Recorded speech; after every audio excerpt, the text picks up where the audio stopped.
de um ponto que você trouxe. A gente, dentro da formação Biomicrohertz, a gente fala muito sobre os 5 escudos, né? E para quem não entende muito sobre isso, eu vou falar uma breve, muito rápida, sobre o que significa. O nosso corpo humano ele se divide em 3 folhetos embrionários, ou seja, quando nós passamos por traumas emocionais, de acordo aonde tocou esse trauma emocional, vai impactar o nosso corpo físico, fazendo com que outros órgãos adoeçam.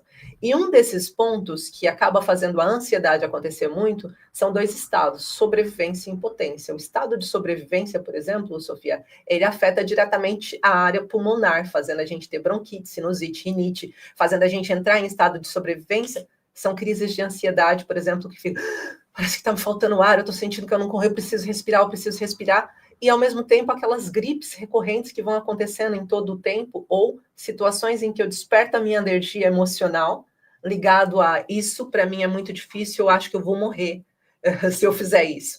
E eu queria que você me trouxesse questões da casa, que eu acho que você já até foi falando isso para mim, questões da casa que acabam fazendo com que essa área pulmonar, essa área de sobrevivência, essa área de alergias possam aparecer e que façam com que realmente acabe reverberando isso para o paciente. É muito engraçado porque, à luz dos elementos, em primeiro lugar, o que é que acontece? A pessoa está com uma ansiedade tão grande, não é? Está aí com um excesso de água.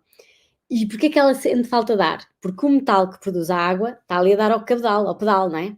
E a água diz, produz mais, que eu preciso. E o metal começa a correr, e começa a correr a tentar produzir, e ele não consegue, portanto ele fica sem ar. O ar está associado ao elemento metal e ao pulmão, portanto é muito engraçado. Mas, na casa, quando nós estudamos as energias, e elas estão, por exemplo, em confronto, estes elementos têm toda uma dinâmica. Por exemplo, se houver, por exemplo, uma combinação energética que afete estes 2 elementos, não sei se estou a responder bem à pergunta,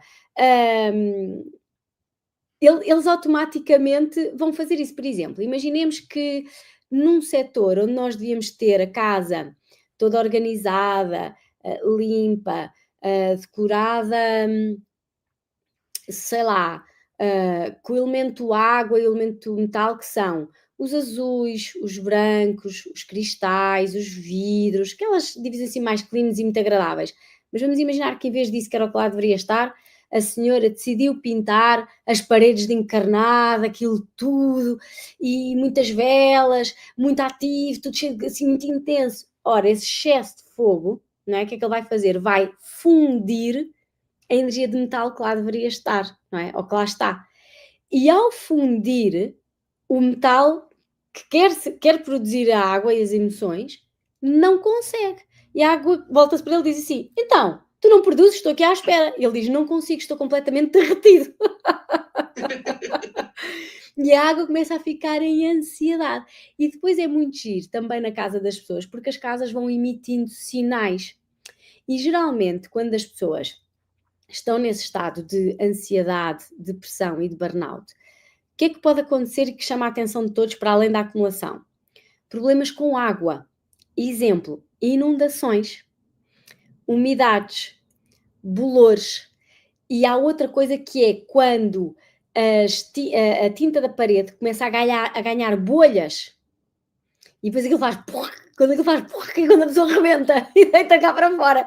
E é giro quando nós estudamos a ligação entre os acontecimentos e a vida da pessoa, porque tudo está super alinhado. E depois, quando vamos estudar o setor correspondente, aquilo bate certo. E estes setores e estas características destes elementos, é preciso terem atenção que isto varia de casa para casa e de pessoa para pessoa. Porquê? Porque a minha energia água pode estar num setor e a energia água de outra pessoa pode estar noutro setor. E a forma como se curam e como se trabalham são diferentes em função da casa e das datas de nascimento de cada pessoa e até do problema que ela tem. Porque, como estava a dizer, quando uma pessoa tem uma depressão, isso pode ter sido algo que tenha até sido físico ou emocional em qualquer parte do corpo, não é? E, portanto, isso pode corresponder a N elementos, não é? N situações. Eu vou explicar brevemente um dos quesitos que nós fazemos no nosso próprio trabalho, né, em relação a essa... como que a gente consegue ver a doença saindo de dentro para fora, e queria que depois você, de uma certa forma, explicasse também o que é, porque tem gente aqui que pode estar assistindo pela primeira vez ou está entendendo Feng Shui pela primeira vez, né? Eu também não tenho, assim, uma profundidade com o Feng Shui, mas sei a importância que nós temos de respeitar essa energia, e depois eu quero que você fale um pouco sobre essa energia do Feng Shui, como que essa energia pode ser usada e o porquê ser usada. E a Sofia falou de uma coisa muito importante, e que é esse o gancho que eu quero usar aqui para falar para vocês, que é sobre a energia de cada pessoa influencia o ambiente e o ambiente influencia a energia dessa pessoa também. Ou seja, imagina, eu estou comprando uma casa e dependendo de onde eu estou indo, eu também vou ter a influência daquele lugar, não só a influência que eu estou levando para o lugar, mas de quem eu sou.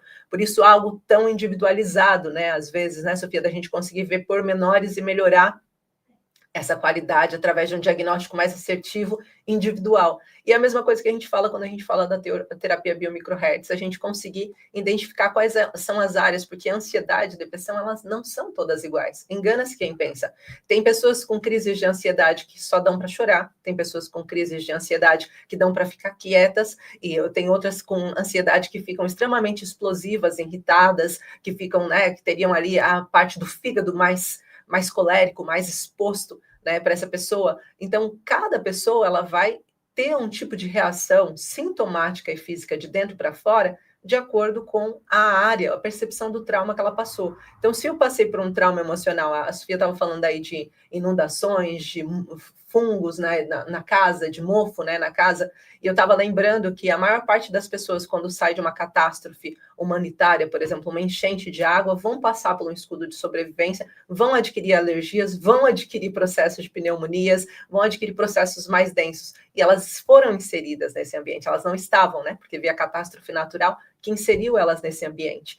E isso vai afetar vários outros órgãos, trazendo, então, as disfunções, que é isso que a gente precisa começar a ver. As minhas emoções estão trazendo fisicamente essa energia para o meu corpo para que eu possa resolver, porque eu não consigo ver o que está dentro de mim.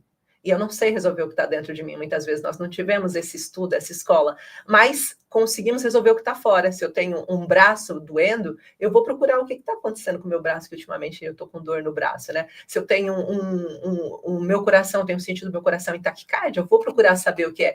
Mas se emocionalmente eu fui magoada por uma separação, um divórcio, um litígio muito difícil, em que ninguém olhava um para o outro dentro do relacionamento e agora estamos afastados e os filhos no meio, eu não sei como resolver isso, então eu engulo para dentro, né?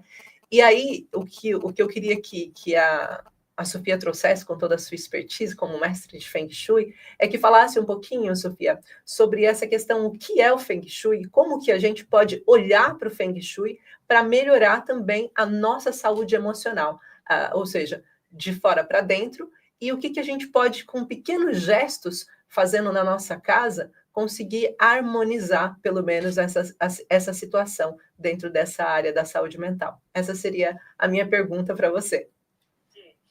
O Shui, ele mais do que decoração, ele organiza a energia de um espaço, por forma a trazer ao de cima todo o potencial dele, todo o bem-estar à vida das pessoas. E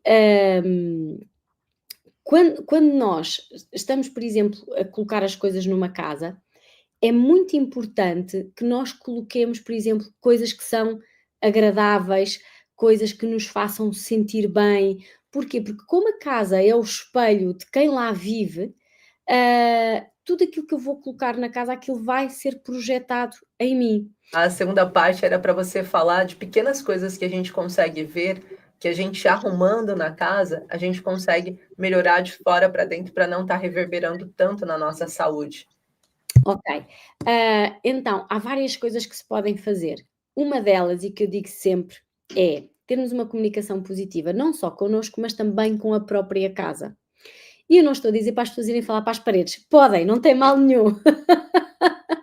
Mas, quando nós estamos na nossa casa, é importante que nós incutamos sentimentos positivos. E isto começa lá atrás, com o nosso pensamento. Como é que eu posso fazer isso de uma forma muito simples, de forma a trazer emoções positivas para dentro da minha casa? Colocando, como eu estava a dizer, objetos ou quadros ou algo que nos faça rir, que nos faça sorrir, que nos faça sentir bem.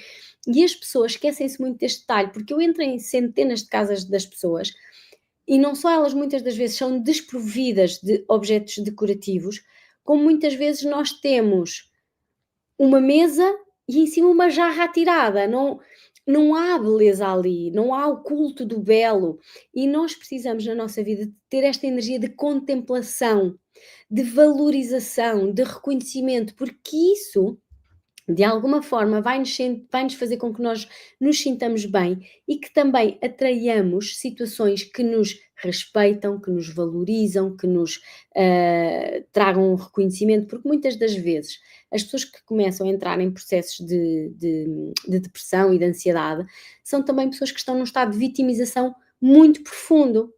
E então, se elas se começarem a autocuidarem e procurarem dentro delas e dentro da casa delas e não no exterior, começam automaticamente a mudar a vibração delas. Portanto, só estes pequenos gestos fazem toda a diferença.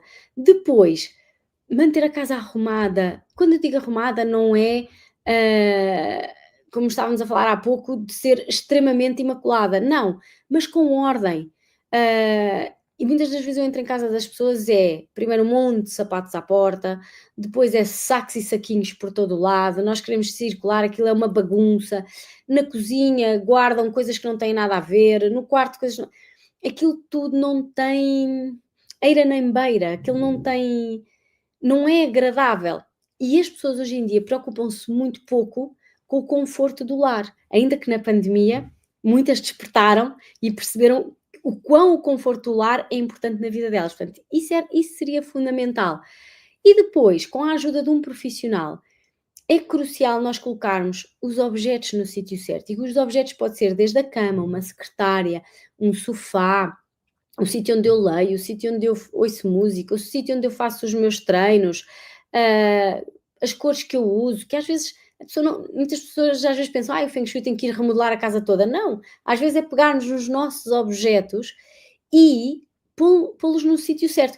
Uma coisa que também me lembrei, que muitas das vezes denota quando as pessoas estão quebradas emocionalmente, é que elas têm excesso de objetos quebrados. Muito. E depois dizem-me assim: "Oh Sofia, eu posso colar isto?" E eu digo: "Se mandar para restaurar e ficar perfeito, ótimo, não é? Como a pessoa ir ao terapeuta e colar as peças. Agora, se aquilo continuar tudo rachado, é como se a pessoa se estivesse a curar e a trabalhar emocionalmente, mas as marcas ainda lá estão e são visíveis. Claro que essas marcas vão existir sempre, mas uma coisa é quando a marca passa a ser entendida e faz parte do processo, outra coisa é quando está lá e magoa. E há imensas coisas que se poderiam fazer, porque, por exemplo, quando nós pensamos numa consulta de Feng Shui, nós vamos de um pormenor tão simples como o tapete que eu ponho à porta de casa, como os quadros que eu ponho nas paredes, como objetos que eu vou colocar para fazerem ativações, como pôr o aquecedor no sítio certo, o candeeiro, uma fonte de água para ativar o dinheiro e a saúde. Enfim, isto vai um pormenor tão gigante como, por exemplo, a cor que eu vesti hoje, as cores adequadas às minhas emoções, à energia do dia, à minha energia, o sítio para onde eu oriento a minha secretária com a energia e tal, para ter isto tudo a trabalhar para mim. Porque quando nós, de facto, temos tanta coisa à nossa volta que nos pode ajudar a ter uma vida melhor, e se temos esse conhecimento, é de usar, acabamos por ser uns despertos quando o fazemos.